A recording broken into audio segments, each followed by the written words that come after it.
All right, welcome, fellow last placers, to LPF Debrief, where we are going to be discussing Loki and in the future to be discussing plenty other shows. Today we have a special guest with us.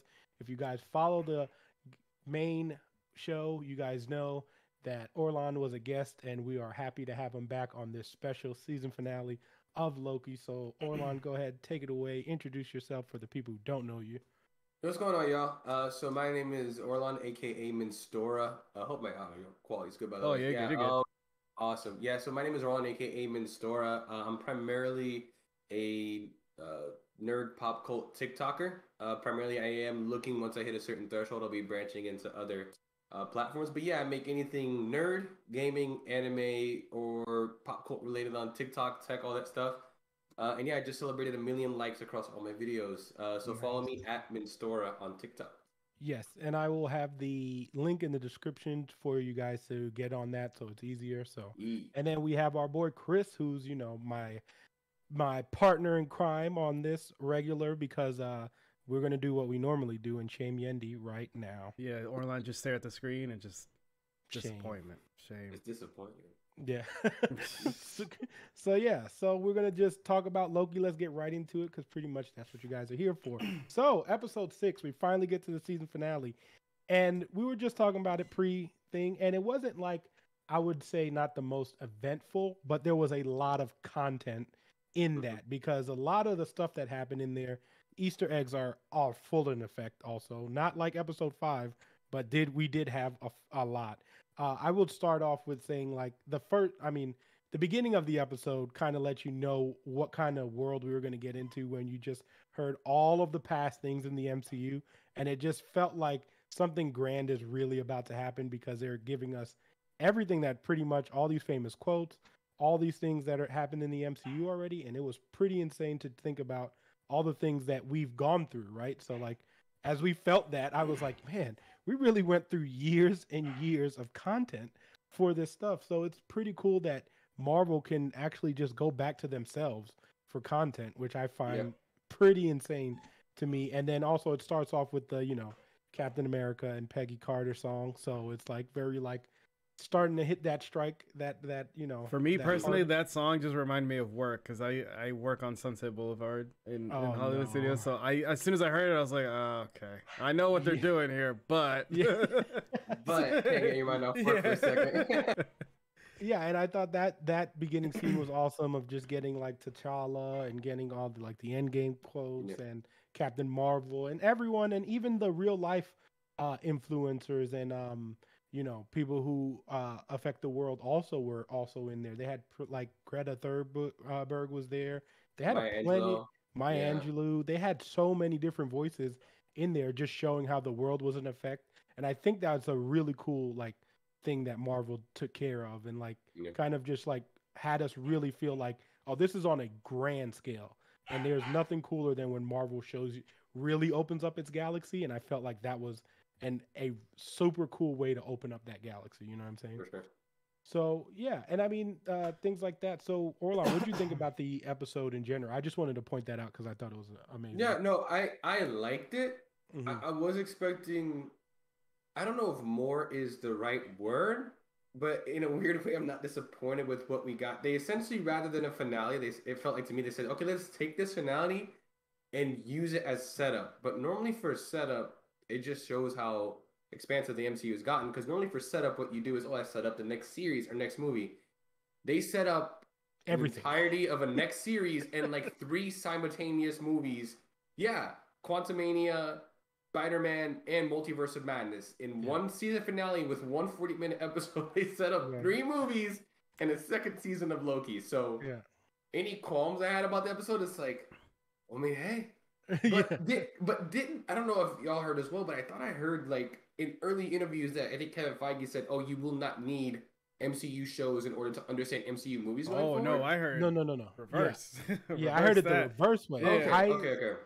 I think he came out and said that pretty much you need to you should be watching these shows. Yeah. I wasn't sure, so I was like, "Oh, if that was a thing, yeah." He went back on that, but no, I enjoyed it. Me and my wife enjoyed it. I was man, come on, I'll spoil it. But I was like, man, It's all My dog spoilers. Oh, it's all spoilers. Oh, they know good, clicking because- on this. You're good. Because my girl, I was like, she betrayed my dog, man. That hurt me. That hurt me. Yeah. And I'll go into my opinions on the choice that was made later. But yeah, I enjoyed it. I enjoyed it. And I C-Rod, did. what about you? Overall, I loved it. Also, the one,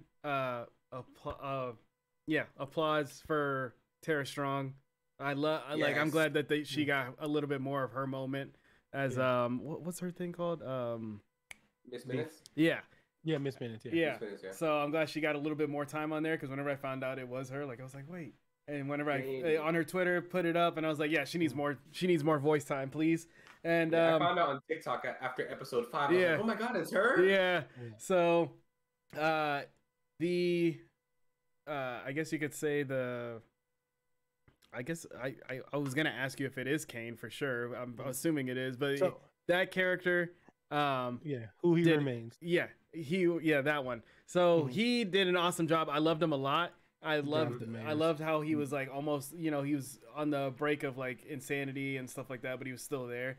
So great episode. A lot of talking, which I was completely fine with. I didn't need action. I loved what I saw, and I think they wrapped it up very nicely. Yeah, so we're gonna get into the whole Kang and who he remains. He who remains. Okay, Sounds so like Voldemort basically, sound. yeah, sorry about that. So basically, that is in the comic books is a separate character. He who remains is a completely separate character from Kang. What I like that they did in the MCU to still play a tribute, because Kang found out how to pretty much control and conquer time from He Who Remains. So basically what they did was they were like, you know what, we're just going to combine these two characters and make it one character. So now He Who Remains is technically a variant of Kane. So like as at the end when Sylvie kills him, like it's just going to offspring a bunch of Kane. That's what I thought. Whenever he's like, "Oh, you haven't you don't want to meet the other me." So Yeah. whenever he said that, I was just like, "Okay, so maybe He Who Remains is him." And then what we saw whenever Loki looked at the statue, like later on, we're gonna get a variant of him, and he's like, "Hey, I'm Kane." Yeah. Like he's gonna announce so himself as that. It's pretty much exactly like you said. And it's just like when he was reciting his monologues and saying all his things, he does say the Conqueror, which is Kang the Conqueror. Mhm. That Yeah. is one of the names he goes by. So he says, I go by many names, which Kang does go by plenty of different names. I mean, even in Young Avengers, because in the Young Avengers, Iron Lad is actually a version of Kang in the future that comes back. So like he does go by plenty of names, and this was the way of pretty much saying, hey, Kang's going to be all over the place, but you're just going to get different versions of him. But they're all going to be Jonathan Mayers, which I think is just going to be like amazing. It's gonna be funny. Yeah. So It feels like they combine elements of Immortus a little bit Yes. as well. Like they put little elements of him in this as well. It's like he who remains Immortus, yeah. fuse him, and then we And get then this Kang- guy. Yeah, so it was a combination, and Marvel tends to do that a lot. The MCU tends to do that just so because it is kind of hard when you really think about it, explaining, who He Who Remains, and then being like Kang. So like I was completely fine with that because it kind of like doesn't bog everything down, because when you have a character like that, then you also have to explain the Beyonders, and it's like, you know what I mean, like in the Living Tribunal, and all those characters can get very overwhelming. So like to kind of like manage it as they did and have it like pretty much straightforward, like, hey, this is a variant of Kang, or he's going to turn into a variant of Kang. It's just so much easier for people to digest, because it can get convoluted if there's just too many space entities going on. So and I thought they did a really good Sylvie's job the of same that. way. Sylvie Exactly. seems to be the same way. Mhm. Enchantress and Yes, Lady exactly. Loki. She's just two characters combined into one. I also liked how Marvel keeps continuing their trend on trolling people. Like the beginning where they just would not, like, who are we talking about? Yeah. And then she would disappear. Mhm. And then he's like, oh, this is his plan. Whose plan? Disappears. And I'm like, oh, okay, we're going to do this. Like, this is what we're going to do. And so, but that opening, that scene when the elevator opens up and you see him sitting there and he's just, like, hey guys. In my head, I was thinking like, okay, creator of all. And then I saw the apple and I was just like, okay, like I was thinking biblically with that. And then what was funny is like after after finally, I watched the episode this morning. So I finally got on TikTok and stuff like that. And sure enough, the first TikTok I saw was just like, hey, he says that he's the devil. Like, he announces that he's the devil and he's eating the apple. It's very biblical. And I was like, oh, okay, sweet. So I'm like in the same boat with everybody else. Yeah. He did such a great job, man. That opening scene, man. When I saw and you even got an Adam and Eve thing, though. Yeah, too. yeah. The Adam and Eve. Yep. Sylvie introduces the original sin. Oh yeah, back true. into Yeah, the yeah. multiverse. Yep. Yeah. Yep. Oh. It was a really and again they throw in these subtle things that if when you're paying attention and you see things, they reference a lot of things. So like that one's a perfect one because the Adam and Eve reference, the apple and all that, and him saying, "Hey, listen, you can have all the power. Like I'll give it to you. Like you know what I mean? Like if it's that's something you want." And he's being very tempting and he's being very like deceptive. Yep. Because honestly, we don't even know his real plan, right? Because because both of them could 100% be true. And like, yes, he could have given them their power and it would have been the same way. But would Kang have come back anyway and taken it all? Like, you know what I mean? I feel like he would guarantee. At the same time, he does say, like, at one point, he's like, hey, we're all bad guys here. Like, come on now. Yeah, like, you know, it's like we've all done some really messed up stuff. So, but that's the thing, though. That's why it's so intriguing because they all are bad guys. So, like, Sylvie even makes that choice of where she didn't change her course, right? The only person who changed courses was Loki. Loki, but because Loki changed his course, it made it seem like it was actually the course he really wanted to do all along. Because remember, earlier in the season, he was like, I want to overthrow them and take over the timeline myself. So now that it was offered to him and he didn't reject it, but he was also like, maybe we should consider it because what it sounds like this dude is saying is all true. And then it also showed Sylvie going, look, I have changed. The loneliness has bothered me, but this has been my whole, like my character is solely based off of this premise of taking this person down and I have to do it. So even going through all that and seeing all of that, she still had to see it through. And it shows a testament to how both their characters changed, but also stayed the same in the end anyway. So it was pretty epic to me. I agree. I thought it was epic too. And it's just crazy. Like she still had to do it, but it was immediate. Yeah, she realized she made a mistake immediately. Well, you felt it in the presence of when there was no music or anything, and she's like, "This is what like, are you gonna beg for your life or anything like that?" And he's just like, "No, go ahead." And when she does it, like, and it's silent, she's just kind of looking around. You could see it on her face, like, "Oh, this isn't fulfilling what I wanted it to fulfill." Exactly. You see it, yeah. So that's go ahead. Yeah, that's one of the things though. Like, it's just I finally reached what I wanted. Now I got it. It happened, but nothing has. The feeling that I have is not the feeling that I expected to have, and that's what makes it so rewarding. Because it's like, yeah, you messed up. Like you followed your character, which kind of you want to be able to follow your principle and what you set out to do. But also, you probably should have took that minute to listen to what Loki had to say. Yeah. And you know what I mean. And it gives them both that very strong connection because now.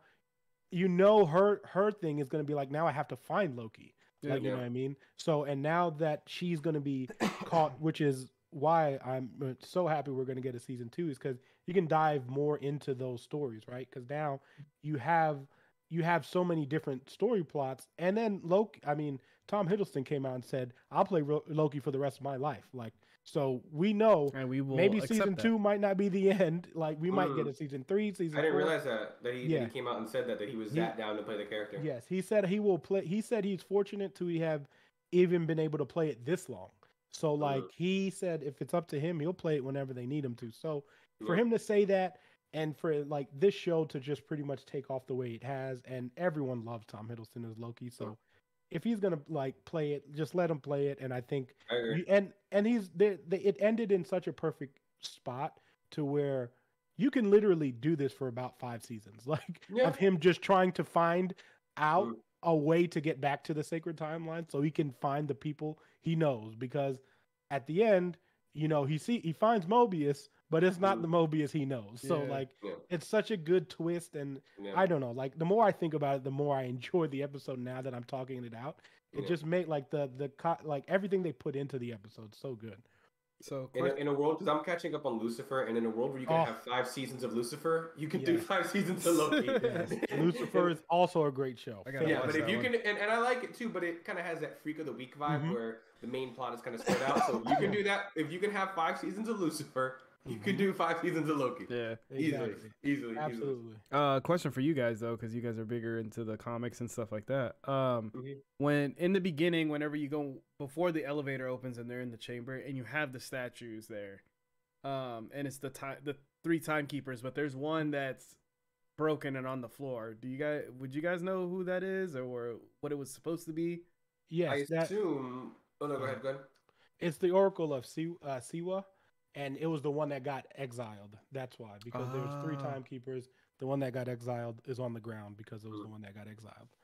And I assumed in MCU terms, when I saw the statues, I immediately thought, I had a feeling I was like, okay, we're either getting Loki as the reveal of the big bad, a version of Loki, or we're getting Kang. That's what I was like, one of those two. And then once I saw the statues and I saw Kang come out, I was like, okay, the timekeepers I assumed were just variants of Kang, and as he explained the story, like you said, either the Oracle or that broken statue in MCU terms. Yeah. I was like, okay, that's the version of Kang that he explained. Oh, all the versions of me were not so good. Yeah. So cooperative. Yeah. So I'm assuming that was in the MCU. They might make it that statue that was destroyed. Yeah.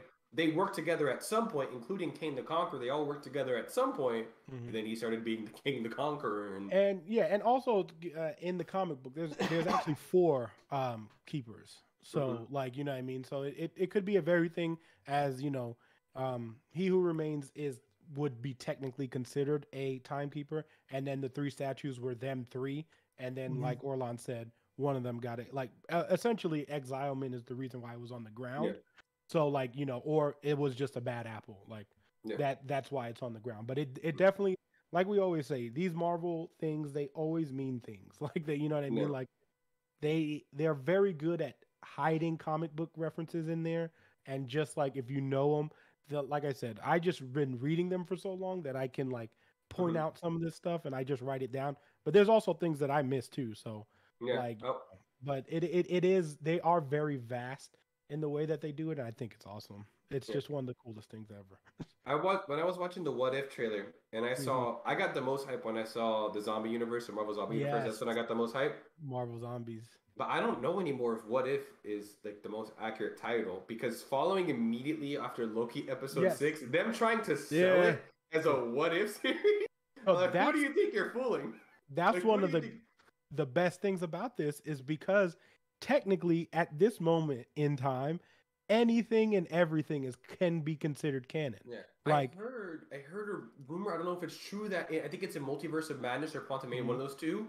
Peggy Carter as Captain Britain. Yes, is going to be in it. Exactly, it's a potential possibility because they're going to give us the what if story of that. Yeah. So like, you know what I mean. So we're going to see that, and then like I said, because of all these time variants and all these splits in times and reality, anything is really canon right now. Yeah. So like until it's fixed and put back together, like anything and everything in the What If series can be considered canon, which and to me is such an insane thing because like, you know, we're going to get like, you know, Star-Lord T'Challa, right? And like, that's a way to keep T'Challa in the movies. Like, you know what I mean? Yeah. Because you can cover the face and just use a lot of the voices, like, you know what I mean? Elements, not saying they're going to do that, but it's totally a possibility, right? And I think that is super cool that we really have no idea what's about to happen because you can do anything. And I appreciate that. And I think it's a smart way to like not have to follow the story directly, but we can just be like, hey, if we want to throw in the Fantastic Four, we can throw them in. And then like if we want to throw in like the new X-Men, we can do that also. And we don't necessarily have to recast, or we can recast and it can still be the same characters that already had these stories. So like it's perfect. So like you could totally have a Logan who's gone through all his stuff, but it would just be a different version of Logan. And because it's a different version, it would just be a different person, but it would still be the same story as Logan. So he would have still done the X-Men 2 stuff, but it would just be a different version of Logan. So I think that in itself, just having that expansive, making it expand like that is so worth it. And it's going to be such a major payoff later on. Yeah. You know? I want to and I wanted to, the only question I had for you guys is when I came on, I knew we were talking about Loki. I'll give my answer because my wife made a good point. She asked me, she was like, "What do you think of Sylvie's choice?" And I actually agree with her that it had to happen because Kang, or he who remains, made the point that, hey, if I didn't do this, Kang the Conqueror's, and as for the comics, he's brutal. I do think in the MCU they're going to tone him down, just like they did with Thanos. Thanos isn't ripping people in half. I do think Kang is going to be this conqueror, but he's not going to be as brutal. But essentially, I agree with her because I was like, how do we know what's worse, the bloodshed from Kang, he who remains, annihilating variant timelines? Because now we know he was straight up killing people. It wasn't like, oh, just poke them with the stick and they peacefully disappear. He sent whole timelines. Into this dimension to get destroyed by this monster. So it's like, what we have no way of knowing what bloodshed was worse. And to me, the only difference is one of these bloodbaths at least has free will involved. So I was like, at least for now, I'm down with Sylvie's decision. But my wife is like, well, I don't know about King the Conqueror, but from how you're describing him, he sounds horrible. You're saying he's worse than Thanos. So we'll see if her decision was worth it. But at least for now, I agree with Sylvie's decision because the outcome seems the same, just one has free will. What do you guys think? Chris, you want to start? I was conflicted in the beginning because as soon as she did it, I was like, "Oh, you like So I don't agree with how she did Loki, but I agree with her. In the end, I feel like I would agree with it.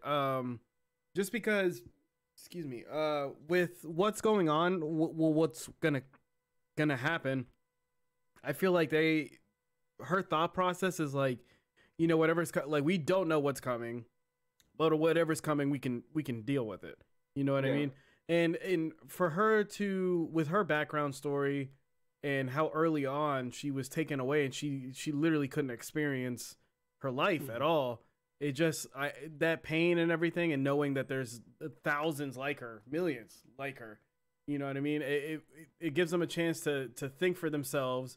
And it's not cool knowing, it's not living knowing that your life is scripted. So that's what that was the issue. Like, whenever he comes up and he gives them that piece of paper and he's like, "Yeah, I already know what's gonna happen. Here you go." And it was like the next words that they were gonna say. It's like, okay, well, then there's no purpose to life. There's no purpose at all. So that's my thought on it. And real quick, for me, before we get to the next one, for me, I'm a little personal on this because my favorite characters so far in the MCU are people like Killmonger's my number one favorite character, and then Loki. And it's like these characters, I was like, man, there's so much potential for these characters to do good, but the sacred timeline basically gets rid of any plausibility of that. I was like, Killmonger's could have went about things a better way. Absolutely. And Loki wants to do good, but every time he tries to do good, just something gets in the way. And that's by her getting rid of He Remains, that eliminates that. It's like, finally, these characters have a choice. But yeah, that was, it's personal for me. I'm like, okay, I'm down with what she did, but that's why, because the characters I like. And for me, I mean, Sylvie's choice is the thing that I loved about it is that the end, it was her choice, right? So like Chris pointed out too, she was a character taken away and really never actually had free will. Like the will to do all of this wasn't by her choice because she wanted to be the little girl playing in Asgard. And because she got taken away, that free will became something that became more of a determination of trying to get that free will back. So this is why, like I said, when people are like, oh, well, what, it doesn't make sense that she turned, like, it makes perfect sense why she turned on Loki, because even though it was dirty, this was literally her goal throughout the series, was to obtain free will. And knowing that she could finally be able to get that, she wasn't going to let anyone stop her. So like, it's perfect for her to be able to make that choice. And even though it was like, it may have consequences or whatever the case may be, she's still living by what her character's premise is. Exactly. So I think it's just, I think she had to make that choice, and I think it's the right choice, because at the end of the day, now she has to become the thing that got taken, like, she has to become the thing that took her away. And like, to ask her to become essentially the person that does this to people now is an even harder ask than to tell her to, like, for her to kill, to kill who he remains. So He Who Remains. So it's like, for me, her choice was the choice that she was always going to make. You could have ran that scenario 1,000 times. There was nothing Loki could have said that would have changed her opinion, like changed her mind. So, and I think that's cool because you keep that character the way it is.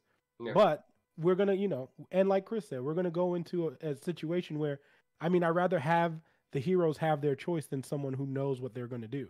Yeah. So like now they have that choice, even though like they did have the choice, but it didn't seem like it because we know the behind the scenes thing. So it's a really crazy thing how they played that free will thing off, because it's literally a question you ask in life also. Like it's a hard thing to like comprehend because you're just like, do I, or is this written out? And you'll never know, right? And Sylvie got to find out. She knew, and that's not what she wanted. So I think her choice was the right one in that sense, but we will see. I mean, obviously we'll see what's going to happen next, right?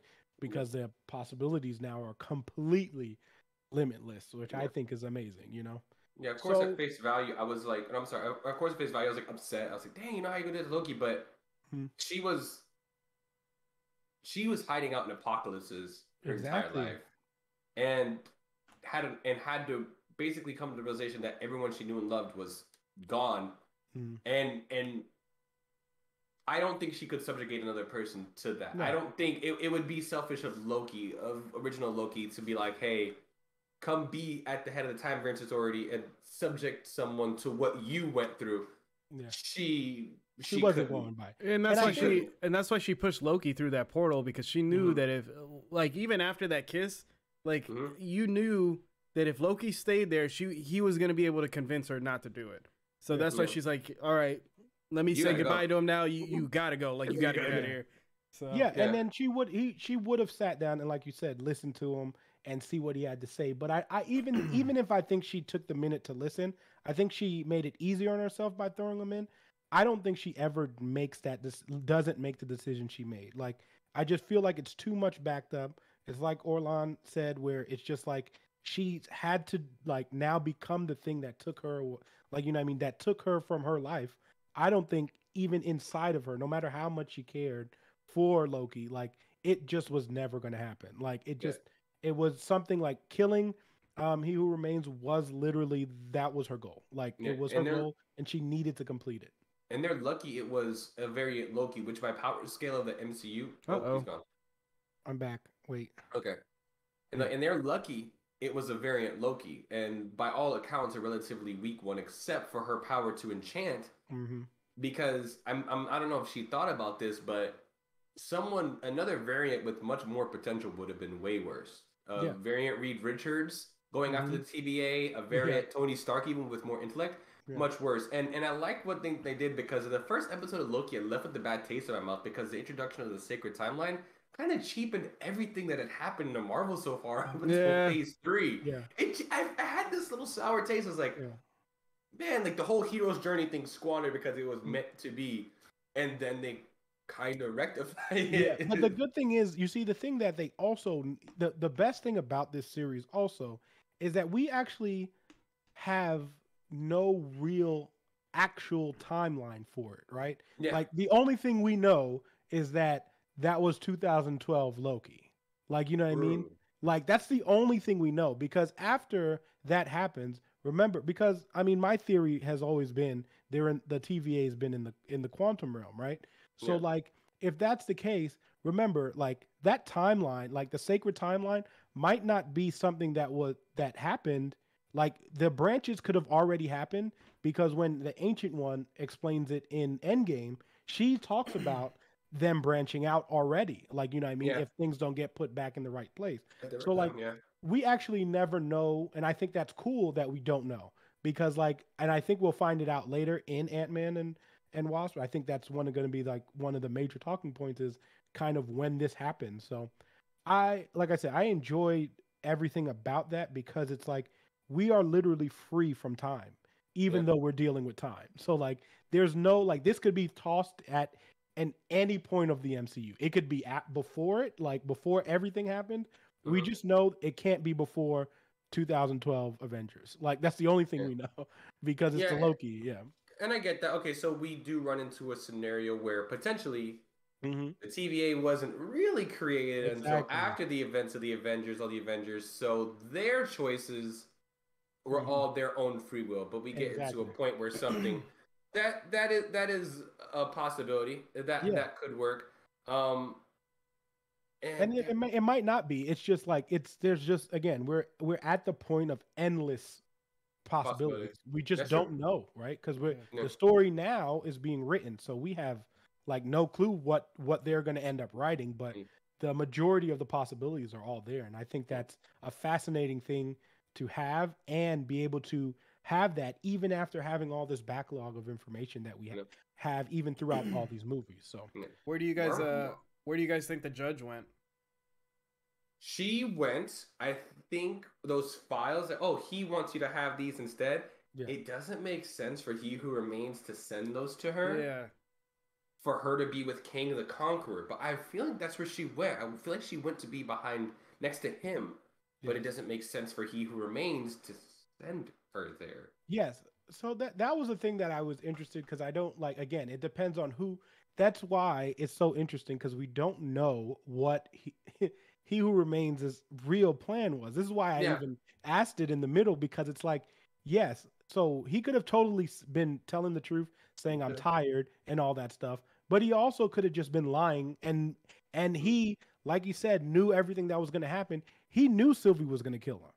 Like, we have to, even if he says, oh, well, as of 10 seconds ago, I don't know anything that's going to happen now. That all can be a lie, right? Yeah, like, we don't know. It can all be manipulated. We have no idea, which I think is a fun part. And like I said in one of the earlier episodes, I don't remember, but Ravonna is actually a character that was with Kang. Like, you know what I mean? She is one of the people who revived him. So, like, I can see him doing it depending on what version of Kang it was. So, like, you know, who knows? Like, who knows which information she was getting? Who knows what information which Kang information she was giving? Like, it's such a cool thing. Like I said, it's just, the possibilities are endless, and I think it's insane. Yeah.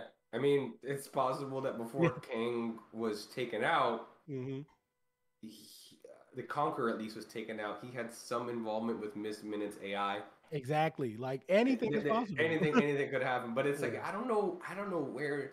The only thing that makes sense is for her to go back into Conqueror sign, unless they're going to completely change the characters from the comics. Other than that, it's like, I don't know. But I started to like her character less and less, because she's like, oh, it all has to be for something. As soon as she got rid of Mobius the first time, I was like, oh, okay. You were direct, like, you were not having the response I think a sane person would have.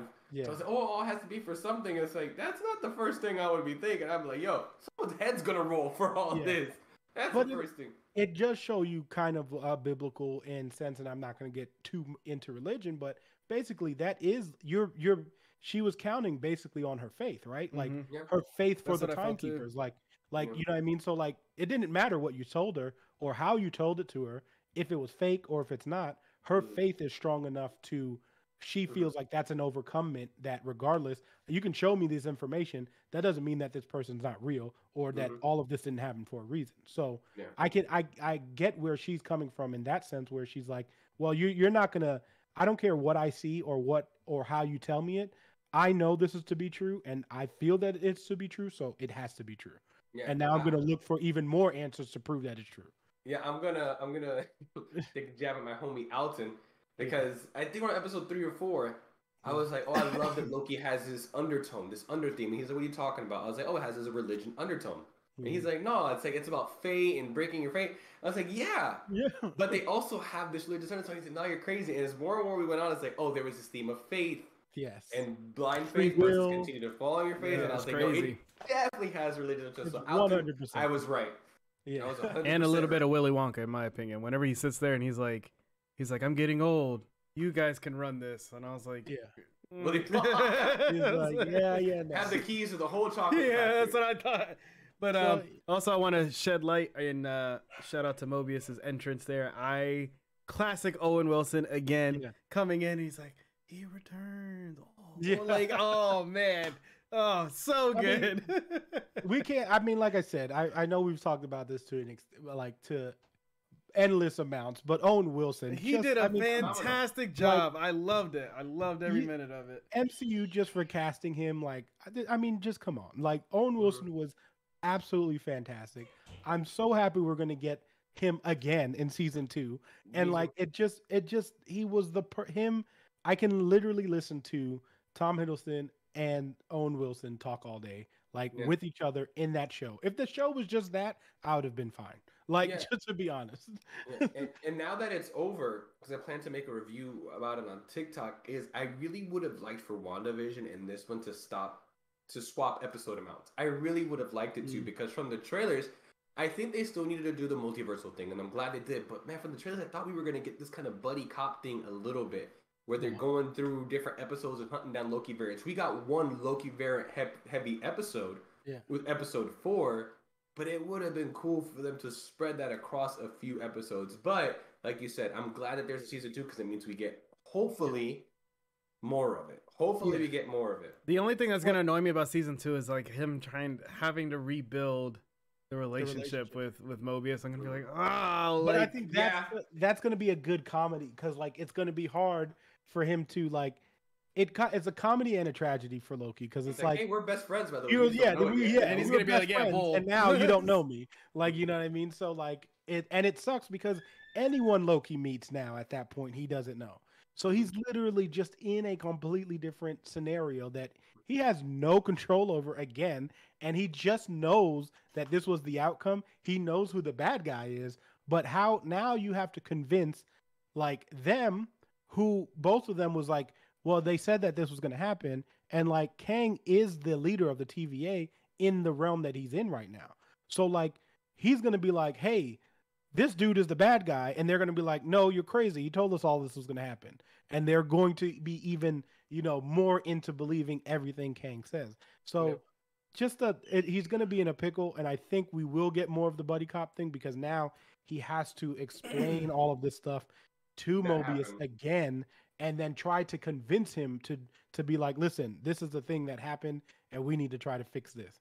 So I think we're going to be in an interesting spot.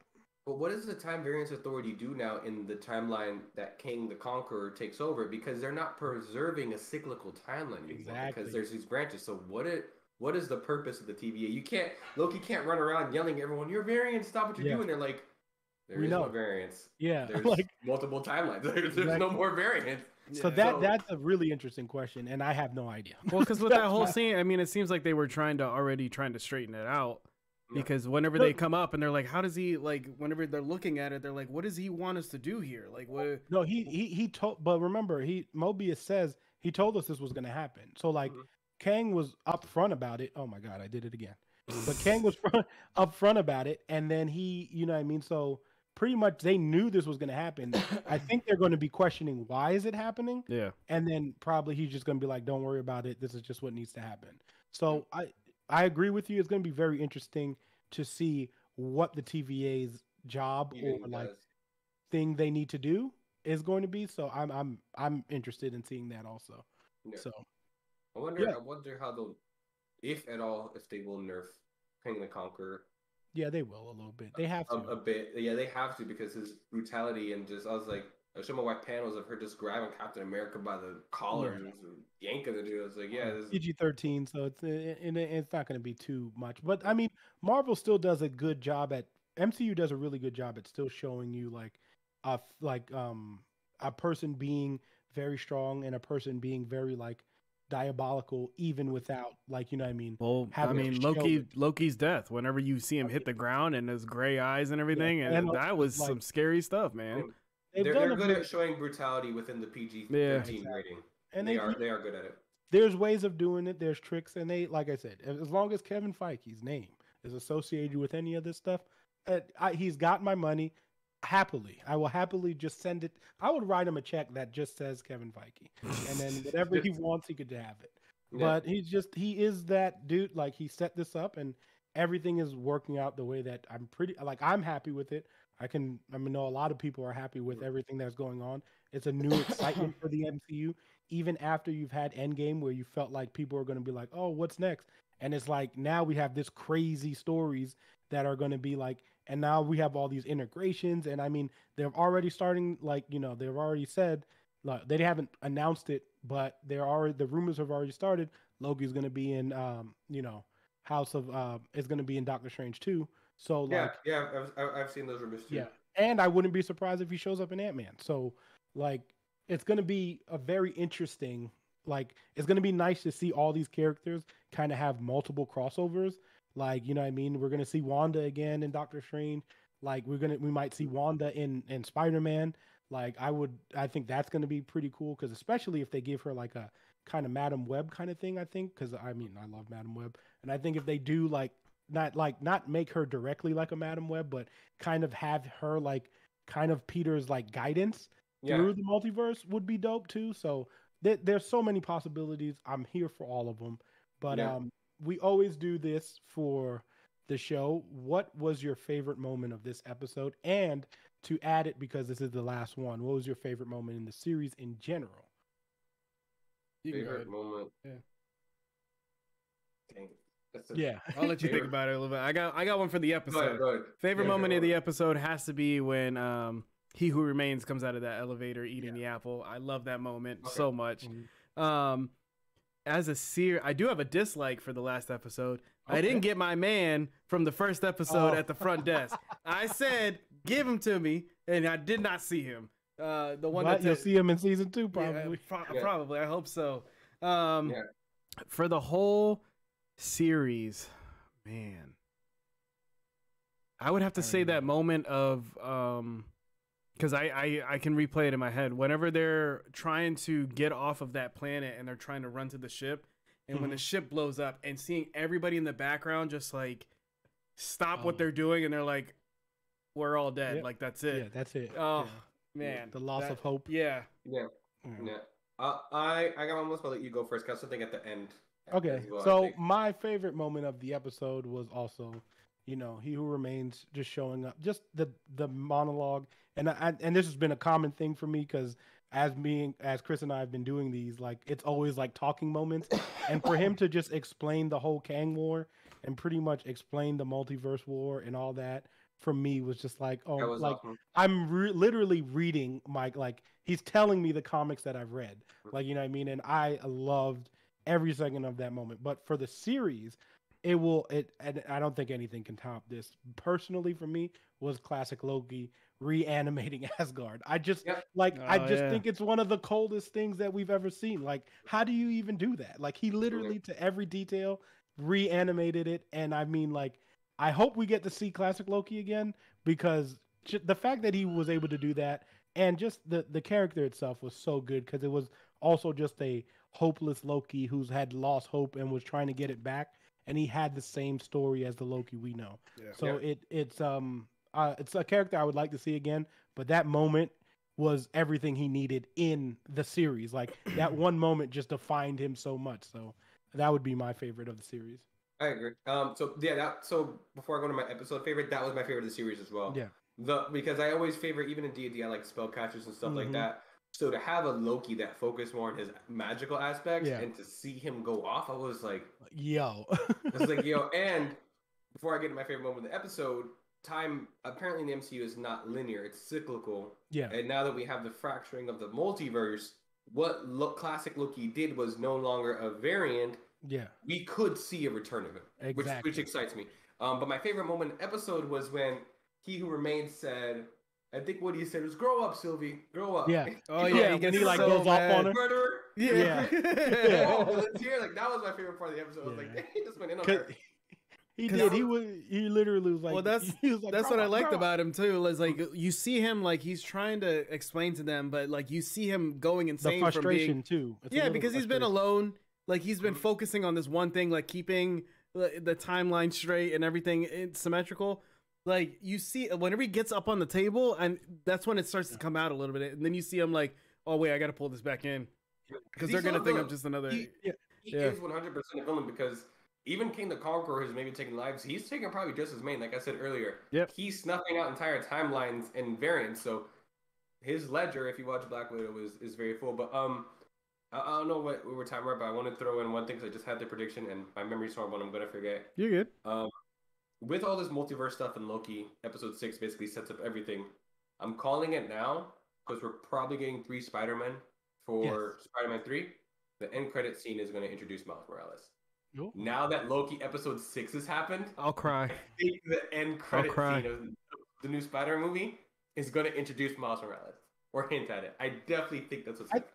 Yeah, I mean, and I'll give my prediction on that too. Like, and we'll probably do an episode before that, which is in December. It is kind of related to Loki, so I want to put it at the end here. Yeah, we're just gonna, kind of just have this for fun. But I agree with you. But I also think that the other 2 Spider-Mans we won't see until. So I feel like we won't see all. We'll see all 3 of them, like the multiverse Spider-Mans, all in the same end credit scene. I feel like they're just gonna hop out of like the thing, and then they're kind of gonna look at each other, and then that's it. Like, what I mean? Yeah. Or if they do that, I will literally cry in the theater of laughter. I'll fall on the floor. I will. If they do the Spider-Man pointing meme at each other. If they do that, because we got to hint at that at the end of Into the Spider-Verse. That was when so they did good do it. too. They did do that. So like, if they do that in a live action, that'd be even funnier. But I think that's what our end credit scene is going to be. So. Okay. But yeah, so that's pretty much. I mean, if you guys have any closing statements on it or anything like that, because I mean that's pretty much. For season 2, just let me see Mobius get his hit in, all right? Because I felt that man was done dirty, and he still didn't get a punch in. He was going up, and she said, and I was like, oh, okay, well then there you go. Yeah. Let Ravonna think she got away. Again, let her think she escaped again, and Mobius is clothesline. Yeah. So, yeah. Like, where you thought you was going? I don't have anything to close except that it was a good episode. Thank you guys for having me on. Yeah. And I hope this results in some of my favorites coming back. Give me more Killmonger. Give me classic Loki. That's what this needs to bring for me. That's what I want. I mean, we're getting, Killmonger back in What If. So, like so you said, everything is possible. So, like, you know what I mean? Orlon, thank you so much for coming. Give us your TikTok and stuff like that again, so everyone knows. Yeah, so one more time, it's at Minstora, Minstora, just like it sounds. All right, perfect. And I'll leave a link of that below. So please, guys, go check him out. He has great content. Like those videos, like this video. Share all those videos so we can get, all the notice and all that good stuff. We're also doing a mouse giveaway again. So Yendi will be giving you guys the information. He is not slacking, don't worry. So yeah, this is going to plug now. Exactly. So this is going to be the not the last episode of LPF Debrief. We're going to be back for the Marvel version of this August 11th. We will do some, what if episodes and stuff like that. So until then, see you guys next time. Fire Team out.